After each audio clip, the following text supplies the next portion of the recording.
YS Rajareddy గారు. హుహు. ఆయన నేను అరెస్ట్ అయిన ఒక 3 నెలల తర్వాత ఇప్పుడు అరెస్ట్ అయినట్టుగా ఉన్నది. అక్కడే నాకు ఆయనతో పరిచయం. ఆయన చెస్ చాలా బాగా ఆడేవారు. అలాగే వాలీబాల్ బాగా ఆడేవాడు.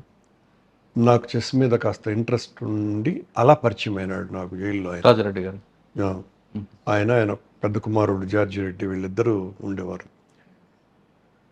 నా పట్ల ఆయన ఒక తెలియని ప్రేమ కనపరిచేవాడు. అంటే జనరల్గా మేము అప్పటికి బాగా నక్సల్ ఏమంటారు ఆ ఇన్ఫ్లుయెన్స్లో ఆ తమకంలో ఉన్న పరిస్థితుల్లో ఉండేవాళ్ళంగా కాబట్టి మిగతా వాళ్ళతో కొద్దిగా తక్కువ మానవ సంబంధాలు ఉండేటివి.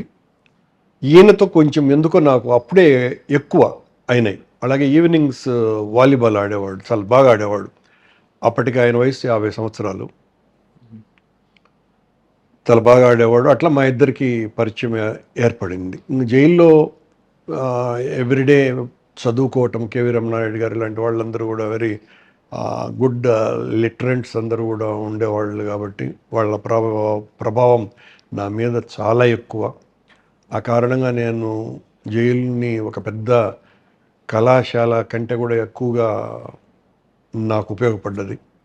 రోజు 10-12 గంటలు చదువుకునేటువంటి అవకాశం, అదృష్టము లభించింది. ఈ పెద్దవాళ్ళందరూ కూడా పొలిటికల్ క్లాసెస్ తీసుకునేవాళ్ళు. వాళ్ళందరూ కూడా సమకాలీన రాజకీయాలు, గతం, హిస్టరీ, ఫిలాసఫీ వీటిలన్నింటి మీద కూడా పాఠాలు చెప్పేవాళ్ళు.